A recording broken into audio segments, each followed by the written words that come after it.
I should have remembered that silence can be louder than words. The night it all fell apart wasn't marked by a screaming match or a thrown glass. It began with clinking silverware and polite laughter echoing around my dining table. I was turning 35, and for once, I felt like everything was steady. My husband, Daniel, had insisted on hosting a dinner. My younger sister, Claire, sat across from me, smiling wider than usual. She looked radiant, almost glowing, but I didn't think much of it.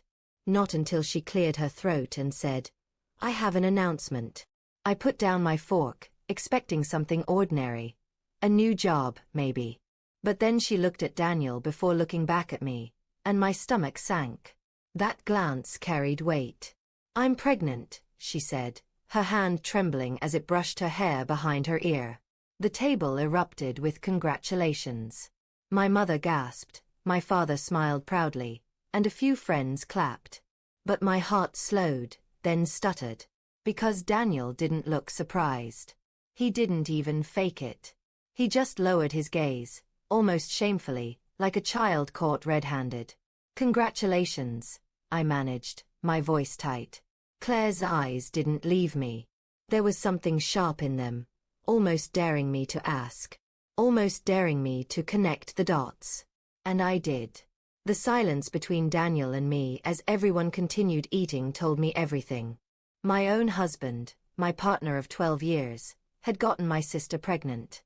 I excused myself to the bathroom, gripping the edges of the sink until my knuckles turned white. My reflection looked like a stranger, pale, trembling, eyes rimmed red. A war raged inside me. Should I storm out and confront them in front of everyone? Should I scream, cry, break something? Instead, I swallowed the storm and walked back out, wearing a mask. Dinner dragged on, every laugh and toast stabbing deeper into my chest. Daniel avoided my eyes, and Claire looked smug, almost victorious, as if she had won something. When the last guest left, I finally turned to him. "Tell me," I whispered. He didn't pretend not to know what I meant. He just sat on the couch, head in his hands. "It was a mistake, Emily. I swear it wasn't supposed to happen." "A mistake," I repeated, my voice cracking. "You've been sleeping with my sister. That's not a mistake. That's a choice." Over and over. Tears blurred my vision, but anger burned through. "How long?" He hesitated. That hesitation was its own betrayal. "Almost a year," he admitted finally. "A year.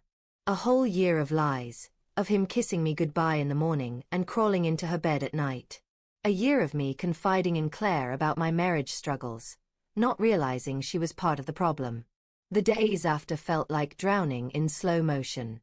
Everywhere I turned, reminders of him were stitched into my life. The coffee mug he used every morning, the sweater draped over the chair, the dent in the couch where he always sat. And Claire, my own sister, had vanished from my calls, leaving me to piece together the ruins alone. But the worst part wasn't anger, it was doubt. Was I not enough?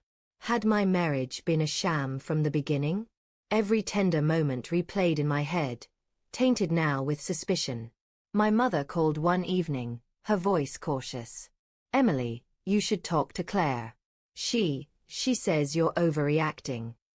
Overreacting. I nearly laughed, the sound sharp and bitter. "She's carrying my husband's child." There was silence on the other end. Even my mother, who always tried to smooth over family cracks, couldn't defend this. 1 week later, Daniel showed up at the house with flowers. Pathetic, wilted carnations. "I don't want this, Emily," he said, his voice trembling. "I don't want her. It just happened, and I didn't know how to stop it." Didn't know how to stop it. I snapped. "You stop it by saying no. By remembering you're married. By remembering me." "I love you," he whispered, tears sliding down his cheeks. Love. The word felt poison now. If this was love, what was betrayal? "You don't love me," I said flatly. "You love yourself. You wanted her, and you thought you could have both. Well, now you have neither." I closed the door on him, the flowers still clutched in his hands. Nights were the hardest. I'd lie awake replaying every detail.